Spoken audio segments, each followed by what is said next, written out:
자, 오늘은 월간 견적을 한번. 야, 막내 데리고 와, 막내. 앉아 여기. 가게 손님도 없고 하니까 마스크 잠깐만 벗자. 출연해도 괜찮나? 죄진 거 없지? 전반적으로 최근에 CPU나 뭐 이런 것들이 되게 나온 것들이 많아서 전반적인 설명을 들으면 너한테는 플러스가 될 것 같아서, 최근 들어서 AMD 라인이 굉장히 각광을 받았다면 12세대 제품들이 나오면서 AMD를 잡아먹었다, 약간 이런 느낌? 성능적으로도 그렇고 가격적으로도 12세대 같은 경우는 아직 조금 아쉬운 게 메인보드 가격이 비싸긴 하단 말이지. 그래서 5600X가 중간쯤에 항상 메인으로 들어가 있었던 거 밑에 쪽 라인으로 해서 i3가 들어오고 위쪽으로 i5가 들어오고, 요즘에 나오는 거는 이제 F 모델이 있고 논 F 모델. F 모델 같은 경우는 그래픽 카드가 있어야 되고, 아닌 제품 같은 경우에는 내장 그래픽으로도 어느 정도 활용이 가능하고 1030 정도의 그래픽 카드가 들어가 있다고 생각하면 돼. 당연히 CPU 모델마다 안쪽에 들어가 있는 내장 그래픽의 성능이 조금씩 다르긴 하지만 참고하면 될 것 같고, 12세대 이제 i5에 H61 보드를 붙인다 안 붙인다, B660을 붙여야 된다, 뭐 얘기들 많이 나오고 있거든. H61이랑 B660이랑 뭐가 제일 틀린 점인 것 같아? 가격판 차이 유무도 있고, 장기적으로 썼을 때 발열 관리를 얼만큼 더 잘해주냐 메인보드가. 제일 큰 차이는 H61 같은 경우는 메모리 램 오버가 안 되고, B660 같은 경우는 메모리 오버가 되고, 그리고 H61은 사실 i5에다가 붙여도 지장은 없다라고 얘기는 하긴 하지만, 가격대가 조금 많이 높은 i5를 쓰는 거라면 될 수 있으면 660 쪽으로 조금 나는 거 같은 경우에는 한 2만 원 올라가는 게 좋지 않을까. 메모리 같은 경우에는 지금 DDR5, 너라면 DDR5 쓰고 싶어? 쓰고는 싶은데 못 구해서 못 쓰는 거죠. 수급도 많이 좋지도 않고, DDR4에 3600 클럭 이상 정도만 쓰면 둘이 성능이 거의 비슷하다고 해. DDR4 3600이랑 DDR5 가격을 두고 봤을 때는 굉장히 가격 차이가 많이 나고, 그렇게 봤을 땐 DDR5 쪽으로 가는 게 불리한 느낌이 살짝 있긴 있거든. 인텔 13세대까지는 유지를 해주겠다라고 발표를 했기 때문에 가성비 쪽으로는 조금 더 좋지 않나. 쿨러 얘긴데 CPU에 맞는 어느 정도의 쿨러가 들어가야 된다. i3는 그냥 정품 쿨러를 쓰는 게 맞을 것 같고, i5 같은 경우는 2만 원에서 3만 원 정도 되는 타워 형태의 사제 쿨러를 쓰면 될 것 같고, i7 같은 경우에는 순행으로 쓴다 그러면 280 정도, 이제 순행을 싫어하시는 분들이 되게 많거든. 소음 때문에요? 누수나 뭐 소음 뭐 이런 것들도 어느 정도 얘기는 있긴 한데, 공랭으로 꼭 선택을 해야 되겠다 그러면 AK620 최소로는 조금 위쪽으로 올라간다 그러면 어쌔신, 최적은 내가 봤을 땐 어쌔신인 것 같아. i9을 쓴다, 순행을 꼭 써야 되고, i9에서 공랭을 쓰고 싶다, 차라리 i7으로 가는 게 제 성능은 못 발휘하니까요. 그렇게 들어가지 않는 게 방법이 맞지 않나. 이 그래픽 같은 경우에는 조금 한숨이 많이 나오긴 하는데, 최근 뭐 한 일주일 내외 가격대를 좀 지켜본다 하면은 1030을 쓸 거면 그냥 인텔 내장 쓰는 게 맞는 것 같고, 성능 차이가 그렇게 크지도 않거든. 진짜 이번 잘 나왔더라고요. 그치. 네. 조금 위로 올라가면 1650, 이도 합리적이라고 얘기하기는 조금 힘들지만, 그리고 위쪽으로 올라가다 보면 가성비들이 다 무너져 있어. 처음 만나게 되는 그래픽 카드가 엔비디아 쪽에서는 3060. 진짜 확 뛰는데요, 갭이. 어쩔 수가 없더라고. 중간에 애들에서 조금만 더 하면 3060으로 바로 올라가기 때문에, 금액대가 많이 올라가면 올라갈수록 가성비가 무너지면서 그래픽카드 성능이 올라가는 게 맞는데, 되게 어이없게도 3070이 가성비야. 가격 대비 효율을 따지고 봤을 때 3070이 지금 가성비야. 효율로 따지고 봤을 때 가장 좋은 건 지금 라데온 3060 기준으로 했을 때, 위쪽으로는 6600 XT, 아래쪽으로는 6600. 3060 위쪽이라고 얘기하기가 조금 힘든 게, 하드웨어는 이기거든. 게임 성능으로 따지고 봤을 땐 거의 둘이 비등비등해. 너무 예전 게임이거나 이러면은 성능 발휘를 조금 제대로 못하긴 하지만, 그래도 이게 되게 괜찮은 것 같아. 컴퓨터를 라데온 쪽을 쓰시는 분들은 자가적으로 포맷이 가능하거나 드라이버 정도는 자기가 설치할 수 있는 사람들, 인터넷으로 컴퓨터 고장 찾아볼 수 있을 정도의 실력만 있다면 한번 도전해보는 것도 굉장히 괜찮을 것 같아. 이 영상이 나갈 때쯤이면 아마 6500 XT는 벌써 출시를 했을 거고, 3050 같은 경우에도 곧 출시가 될 거란 말이야. 그걸 참고해서 영상을 보는 게 시청자 여러분들께 괜찮을 것 같다. 오늘 견적에서는 사실 AMD가 다 빠졌어. 새로 구매하시는 분들 같은 경우에는 인텔 쪽으로 가는 게 무조건 방법이 맞거든. 요 앞전에 샀다 AMD 5600X라든지 교환해야 할 만큼의 성능이 올라갔다라고 얘기하기는 조금 힘들거든. 메인보드 바꿔야 되잖아요. 만약에 AMD에서 인텔로 넘어가면. 말한 것처럼 보드도 교환을 해야 되고, 조금 아쉬워서 인텔 견적만 아예 그냥 싹 다 뽑았는데, 일단 우리 견적은 소프트웨어 제외돼 있고 공인비 제외돼 있고 하드디스크는 본인 선택이니까 요거는 제외돼 있고, 오늘 날짜 가격 기준으로 좀 참고해서 잘 봐주시겠지. 집중하고 잘 들어봐. 컴퓨터 쪽에서 제일 밑에 쪽에 있다라고 보통 얘기하는 게 사무용이고, 중요하게 생각해야 될 게 성능보다는 가격?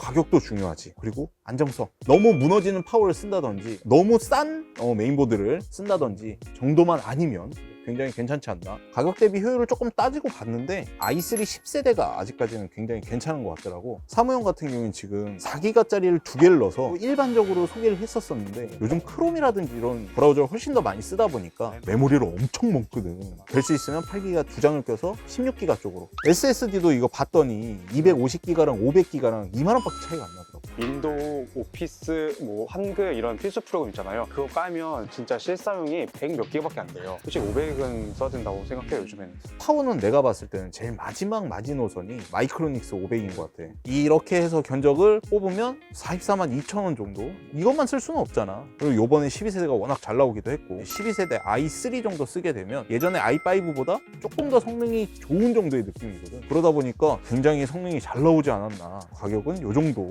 여기서 또 하나가 봉착이 되는 게 SSD가 지금 TM9A1하고 TM981하고 1,000원밖에 차이가 안 나. 그리고 내가 자꾸 병행 수입을 추천했던 첫 번째 이유는 뭐냐면 P31 가격이 너무 많이 올랐다. 둘의 AS 기간 차이가 병행 수입은 1년에서 2년, 정품 같은 경우에는 AS가 5년. 케이스 같은 경우에는 LED 버튼이 끌 수 있는 거 이걸로 선택을 조금 많이 한 그런 견적. 전 견적이랑 10만 원에서 12만 원 정도. 근데 둘의 성능은 제법 많이 난다. 일반적으로 요 업글 형태의 요거는 포토, 일러, 캐드 이거를 함께 써도 괜찮거든.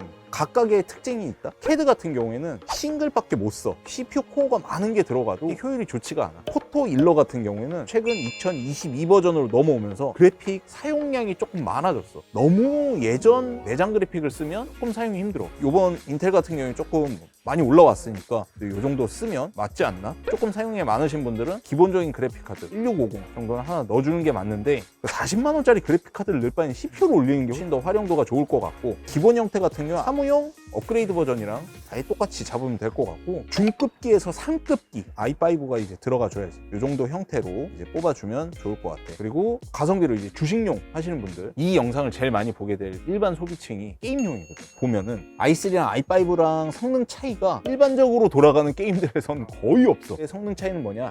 멀티가 되냐 안 되냐. 그리고 i3 같은 경우에는 3060까지가 거의 데드라인인 것 같아. 어느 정도 써도 괜찮긴 하지만 i5 쪽으로 둘의 가격 갭차가 한 15만 원 정도밖에 안 나. 컴퓨터 성능을 내는 거에선 CPU가 올라가면 보드도 올라가야 되고 쿨러도 넣어야 되고 기회비용 자체가 한 15만 원 정도 차이가 나. 그리고 지금 i3가 처음 초기 출시가가 13만 원 정도 됐었는데 지금 한 17만 원까지 올라왔거든. F 버전이 정상적으로 다시 출시가 됐다. 조금 더 내려오지 않을까. i5 요번 12세대 같은 경우에는 3070 병목 현상은 사실 3080을 붙여도 잘 너끈하게 버틸 것 같긴 한데 사실 따지고 보면 i5만 집어넣으면 웬만한 그래픽은 거의 다 버틴다 이거야. 가성비 i3 쪽으로 이제 뽑아주면 될 것 같고 1650 100만 원 언더선으로 끊을 수 있어. 이게 가격 때문에 이렇게 뽑는 거지 성능이 좋아서 이걸 뽑는 건 아니거든. 방학 때 애들 잠깐 쓰는 용도. 그래픽 카드 같은 경우에는 그냥 제일 싼 거, 너무 이름이 없는 그래픽 카드만 아니면. 그리고 AS 때문에도 그런 내가 중고로 팔 때도 조금 그리고 견적상에는 언급이 되진 않았지만 500W로도 충분하지만 차후에 업그레이드를 할 수도 있으니까 600W.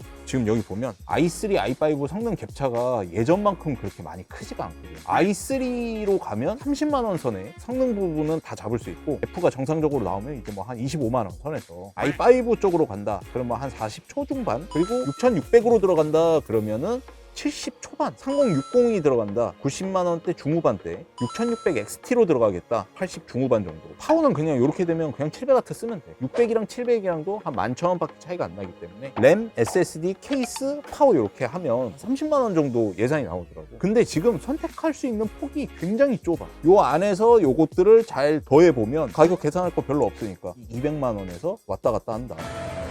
마지막으로 영상 편집용 FHD랑 크게 4K 두 가지로 나눠지는데 FHD 같은 경우에는 i5로 잡았어. 메인보드의 발열량이라든지 이런 걸 조금 더 잘 잡게 하기 위해서 메인보드 방열판이 측면, 상부 다 있는 걸로. 아직까지 660 보드들이 안 나온 것들이 조금 있거든. 커버가 잘 되면 조금 더 구성이 좋아지지 않을까. 가격대는 이게 이렇게 뽑으면 이 정도 금액대가 에펙도 쓰고 4K도 쓰고 한다. 200만 원이 조금 넘더라고 뽑아보니까. i7을 넣었어. KF 모델하고 F 모델하고 성능 차이가 엄청 크지가 않아. 일반적으로 그냥 F 모델로 공랭하고 순행하고 지금 금액대가 거의 비슷해. 소음도 거의 비슷할 거야. 그래서 편한 거 그냥 메인보드 역시 박격포 정도 견적을 뽑아봤더니 210만 원 초반대. 3070은 내가 아까 가성비가 되게 좋다 그랬잖아. 어디에서 쓰이냐면 여기에다 쓰여. 아까랑 똑같은데 그래픽만 조금 올라갔어. 렌더링 쓰는 데는 크게 불편하지 않지 않을까. 그리고 될 수 있으면 골드 파워 쪽으로 가주는 게 조금 더 효율이 좋고, 내가 뽑긴 뽑았는데 구매 시기가 그리 좋지도 않고 출시될 것도 되게 많고 사실 안 올리려다 올린 거거든. 아무거나 막 쓰거나 이렇게 하실까봐 틀만 잡으려고 이렇게 올린 건데 좀 합리적인 소비를 하셨으면 좋겠고, 새해 복 많이 받으시고요. 좀 합리적인 소비를 하시기 위해서는 구독과 좋아요는 홀수, 그럼 필수,